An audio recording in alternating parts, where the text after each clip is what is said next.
25 फटाफट बड़ी खबरों को। 9 जुलाई को यूपी के इस जिले में आएंगे सीएम योगी। डीएमएसएसपी ने शुरू की तैयारियां। यूपी में 9 जुलाई को पौधारोपण का महाअभियान शुरू होने जा रहा है। इसके तहत मुख्यमंत्री योगी आदित्यनाथ आजमगढ़ आ सकते हैं। वे सटियाओं इलाके में केरमा गांव के पास पूर्वांचल एक्सप्रेसवे के किनारे वृहद पौधारोपण अभियान में शामिल होंगे। इसके आसपास ही मुख्यमंत्री की जनसभा भी हो सकती है। यूपी के इस किसानों को योगी सरकार ने दी बड़ी राहत। मंडी परिसर से बाहर नहीं देना होगा।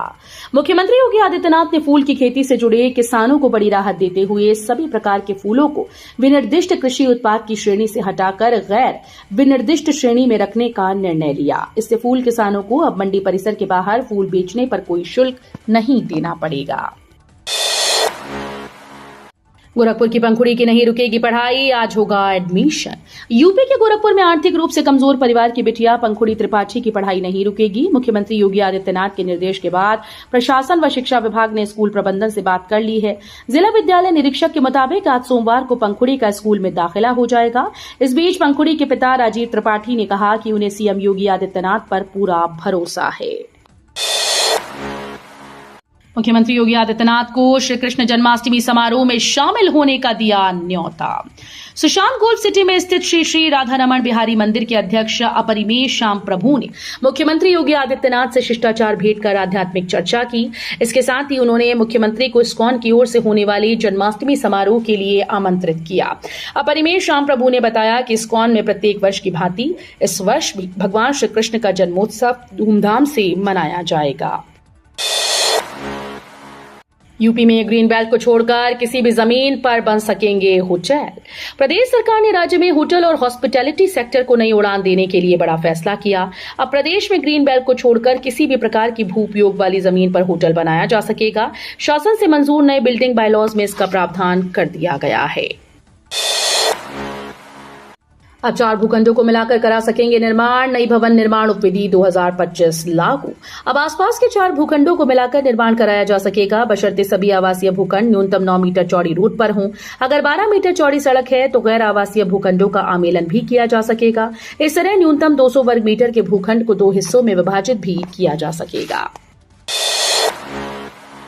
एलटी ग्रेड शिक्षक व प्रवक्ता के 9017 पदों पर भर्ती का रास्ता साफ। प्रदेश के राजकीय विद्यालयों में एलटी ग्रेड शिक्षक व प्रवक्ता भर्ती का रास्ता साफ हो गया। शिक्षक भर्ती के लिए उत्तर प्रदेश लोक सेवा आयोग को माध्यमिक शिक्षा विभाग का सहयोग न मिलने से संबंधित खबर 4 जुलाई के अंक में प्रकाशित होने के बाद माध्यमिक शिक्षा विभाग ने 9017 पदों का अधियाचन लॉक कर दिया है। राम मंदिर में होगा ध्वजारोहण समारोह। पीएम मोदी सहित हजारों विशेष मेहमान होंगे शामिल।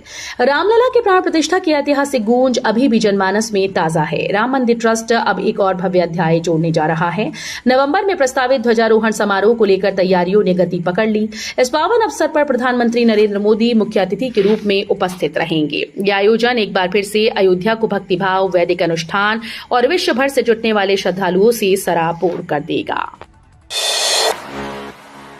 तबादलों ऑनलाइन हाजिरी के खिलाफ शिक्षक करेंगे विरोध प्रदर्शन। 31 जुलाई को हर जिले में होगा विरोध। सरकार की शिक्षा और शिक्षक विरोधी नीतियों के खिलाफ 31 जुलाई को प्रदेश के सभी जिला विद्यालय निरीक्षक कार्यालयों पर माध्यमिक शिक्षक धरना व प्रदर्शन करेंगे। इस निर्णय रविवार को उत्तर प्रदेश माध्यमिक शिक्षक संघ की दारुल शफा बी ब्लॉक में हुई राज्य परिषद की बैठक में लिया गया। बैठक की अध्यक्षता कर रहे प्रदेश अध्यक्ष डॉक्टर जितेंद्र कुमार पटेल ने कहा कि पुरानी पेंशन बहाली, 2000 बचे शिक्षकों को पुरानी पेंशन का लाभ देने, 2300 तदर्थ शिक्षकों का वेतन भुगतान और नियमितीकरण नहीं किया गया। इससे शिक्षकों में काफी नाराजगी है। काशी के 20 से अधिक घाटों पर बनेंगे फ्लोटिंग बाथ कुंड, लगेगी जेटी। काशी के 20 से अधिक घाटों पर फ्लोटिंग बाथ कुंड और जेटी का निर्माण कराया जाएगा। इस पहल के बाद इन घाटों पर स्नान के दौरान हादसों में कमी आने की उम्मीद है। जिलाधिकारी सत्येंद्र कुमार ने इसको लेकर यूपीसीएल को प्रस्ताव तैयार करने के निर्देश दिए। काशी के 80 मीर घाट, तुलसी घाट, पंचगंगा, अहिल्याबाई घाट, सिंधिया घाट, राजघाट, दरभंगा घाट, भोसले पांडे घाट, केदार घाट समेत करीब 20 से अधिक प्रमुख घाटों पर फ्लोटिंग बाथ कुंड और जेटी का निर्माण किया जाएगा। टोल में टैक्स की मार से बचाएगा। राजमार्ग यात्रा ऐप कम टोल का रास्ता भी बताएगा। अब हाईवे का सफर करने वाले वाहन चालकों की जेब पर टोल टैक्स की मार कम होगी। भारतीय राष्ट्रीय राजमार्ग प्राधिकरण 3,000 रुपए में वार्षिक पास की सुविधा अगस्त माह से शुरू कर देगा।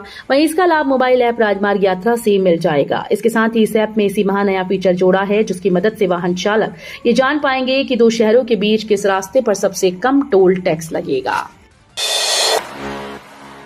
वाराणसी में 4 दिन बारिश का येलो अलर्ट। 3 दिन धूप के बाद शनिवार को दिन में रुक रुक कर बारिश हुई। इससे तापमान में गिरावट आई। शहर का तापमान लगभग 2 डिग्री सेल्सियस नीचे आ गया। लोगों को गर्मी से राहत मिली। मौसम विभाग की ओर से वाराणसी समेत आसपास के इलाकों में 3 से 4 दिनों के लिए बारिश का येलो अलर्ट जारी किया गया है। संग्रहालय में सीलन व दीवारों पर टेपिंग देख भड़के अपर सचिव, बोले इसके लिए भी निकालना होगा टेंडर। केंद्र सरकार के अपर सचिव शुभाशीष पंडा ने अंतर्राष्ट्रीय पर्यटन स्थल सारनाथ के विकास कार्यों का निरीक्षण किया। इस दौरान पुरावशेषों के रखरखाव और संग्रहालय में सीलन और दीवारों पर की गई टेपिंग देखकर वो भड़क गए। पुरातत्व अधिकारियों को फटकार लगाते हुए उन्होंने कहा कि क्या इसके लिए भी टेंडर निकालना पड़ेगा।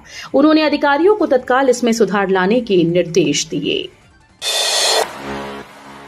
एनसीआर में आएगी रोजगार की बहार। गाजियाबाद में बसेगा नया इंडस्ट्रियल एरिया। गाजियाबाद में एक और औद्योगिक क्षेत्र बसाया जाएगा। गाजियाबाद विकास प्राधिकरण ने इसकी तैयारी शुरू कर दी है। औद्योगिक क्षेत्र विकसित करने के लिए शहर के बाहर डासना, भोजपुर, मुरादनगर, लोनी समेत अन्य क्षेत्रों में जमीन की तलाश की जा रही है। माना जा रहा है कि 1-2 माह में जमीन तलाश कर इस योजना को परवान चढ़ाया जाएगा। बारादेवी नौबस्ता सेक्शन पर सिग्नल का काम पूरा, परीक्षण की तैयारी। मेट्रो के बारादेवी से नौबस्ता सेक्शन पर 5 किलोमीटर के रूट में सिग्नल लगाने का काम पूरा हो गया है। इसके साथ ही ट्रेन रेडियो एक्सेस एंटीना भी लगा दिए गए। अब सिग्नलिंग प्रणाली की टेस्टिंग की प्रक्रिया भी जल्द शुरू करने की तैयारी चल रही है। इस रूट पर बारादेवी, किदवई नगर, वसंत विहार, बौद्ध नगर और नौबस्ता स्टेशन है। कानपुर सेंट्रल मेट्रो स्टेशन के बाद झकरकटी और ट्रांसपोर्ट नगर भूमिगत स्टेशन में सुरंग का काम चल रहा है।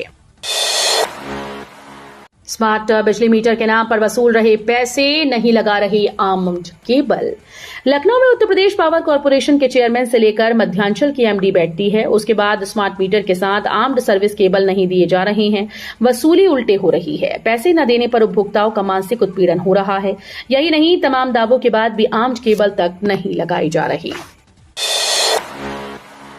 गंगा का जलस्तर बढ़ने के बाद प्रशासन अलर्ट, अफसरों ने किया निरीक्षण। गंगा के जलस्तर में 4 दिनों तक वृद्धि का क्रम जारी रहा। पिछले 24 घंटे से जलस्तर स्थिर है। गंगा के जलस्तर में तेजी से वृद्धि के बाद प्रशासन अमला अलर्ट हो गया। मंडलायुक्त एस राजलिंगम, जिलाधिकारी सत्येंद्र कुमार, नगर आयुक्त अक्षत वर्मा समेत आला अधिकारियों ने बजड़े पर बैठकर गंगा की स्थिति का जायजा लिया।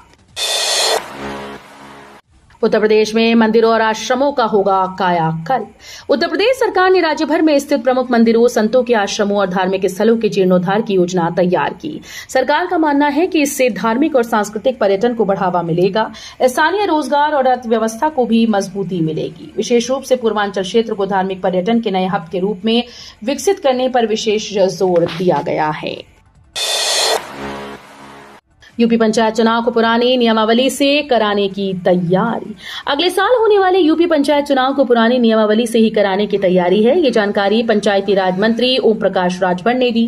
राजधानी लखनऊ स्थित पंचायती राज निदेशालय में विभागीय कार्यों की उन्होंने समीक्षा की। कुलेसरा पुस्ता पर 2 किलोमीटर हिस्से में चौड़ा होगा डीएससी रोड। ग्रेटर नोएडा में दादरी सूरजपुर छलेरा रोड को हिंडन कुलेसरा पुस्ता से सूरजपुर की तरफ लगभग 2 किलोमीटर हिस्से में चौड़ा किया जाएगा। सड़क के दोनों तरफ चौड़ाई बढ़ाई जाएगी। इससे लोगों को जाम से राहत मिलेगी। डीएससी मार्ग पर सुबह शाम के समय ट्रैफिक का काफी दबाव रहता है। बनारस के 18 इलाके बनेंगे विश्व स्तरीय पर्यटन स्थल। ये क्षेत्र बनेगा नो व्हीकल जोन। धर्मनगरी के साथ पर्यटकों की पहली पसंद काशी बनती जा रही है। मथुरा, अयोध्या, चित्रकूट समेत अन्य धार्मिक स्थलों पर पर्यटकों की भीड़ बढ़ रही है। इसे देखते हुए इन सभी स्थलों को विकसित किया जा रहा है। ऐसे में वाराणसी को पर्यटकों के पॉइंट ऑफ व्यू से तैयार करने के लिए 18 स्थान को चिन्हित किया गया। विश्वनाथ मंदिर परिक्षेत्र और आसपास में बढ़ रही भीड़ को देखते हुए मैदागिन से कोदौलिया तक के इलाके को नो व्हीकल जोन बनाया जाएगा। यहाँ पर वृद्ध, दिव्यांगजनों और जरूरतमंद लोगों को मंदिर तक ले जाने के लिए स्पेशल गोल्फ कार्ट की सुविधा निःशुल्क उपलब्ध रहेगी, जो मंदिर मुहैया कराएगा। गाजियाबाद में कांवड़ रूट की सभी दुकानों पर फूड लाइसेंस और रेट लिस्ट लगाना जरूरी। गाजियाबाद जिले में कांवड़ मार्ग पर दुकानदारों को अपनी दुकानों पर फूड लाइसेंस और रेट लिस्ट चस्पा करना जरूरी होगा। इसके साथ ही दुकान के अंदर और बाहर सफाई की उचित व्यवस्था करनी होगी। शनिवार को जिलाधिकारी ने पाइपलाइन मार्ग के कांवड़ मार्ग पर निरीक्षण के दौरान दुकानदारों को ये निर्देश दिए। कांवड़ यात्रा 11 जुलाई से शुरू होकर 23 जुलाई तक चलेगी। भेदभाव और उत्पीड़न के 3 मामलों पर महिला आयोग सख्त। वाराणसी का चर्चित काशी हिंदू विश्वविद्यालय महिलाओं के लैंगिक उत्पीड़न के मामलों की वजह से एक बार फिर से विवाद के केंद्र में आ गया है। राष्ट्रीय महिला आयोग ने विश्वविद्यालय में हुए 3 अलग अलग मानसिक और यौन उत्पीड़न के मामलों में कड़ा रुख अपनाते हुए कार्यवाहक कुलपति प्रोफेसर संजय कुमार, आयुर्विज्ञान संस्था यानी मेडिकल कॉलेज के निर्देश प्रोफेसर SN संखवार और ट्रॉमा सेंटर प्रभारी प्रोफेसर सौरभ सिंह को आयोग के दिल्ली स्थित कार्यालय में व्यक्तिगत रूप से उपस्थित होने का आदेश दिया है। योगी सरकार बड़े पैमाने पर मंदिरों का जीर्णोद्धार कराएगी। उत्तर प्रदेश में योगी आदित्यनाथ के नेतृत्व वाली सरकार ने राज्य की धार्मिक और सांस्कृतिक विरासत को संरक्षित करने के लिए मंदिरों के बड़े पैमाने पर जीर्णोद्धार और पर्यटन विकास के लिए एक योजना शुरू की। एक आधिकारिक बयान में ये जानकारी दी गई। बयान में कहा गया कि इस योजना के तहत भृगु के और दुर्वासा ऋषि के आश्रमों सहित जैन मंदिर का कायाकल्प किया जाएगा। ब्रिक्स समिट में पीएम मोदी की धाकड़ एंट्री, ब्राजील के राष्ट्रपति ने लगा लिया गले। 7वें ब्रिक्स शिखर सम्मेलन में शामिल होने के लिए जब प्रधानमंत्री नरेंद्र मोदी पहुंचे तो ब्राजील के राष्ट्रपति लुइस इनासियो लूला दा सिल्वा ने उनका जोरदार स्वागत किया। उन्होंने पीएम मोदी से हाथ मिलाया, फिर उन्हें गले से लगा लिया। ब्रिक्स समिट में भव्य स्वागत के लिए प्रधानमंत्री नरेंद्र मोदी ने राष्ट्रपति लूला का आभार जताया। रियो डी जेनेरियो में इस वर्ष के ब्रिक्स शिखर सम्मेलन की मेजबानी के लिए राष्ट्रपति लूला का अधिकारी हूं, पीएम मोदी ने एक्स पर लिखा। ब्रिक्स आर्थिक सहयोग और वैश्विक भलाई के लिए एक शक्तिशाली ताकत बनी हुई है।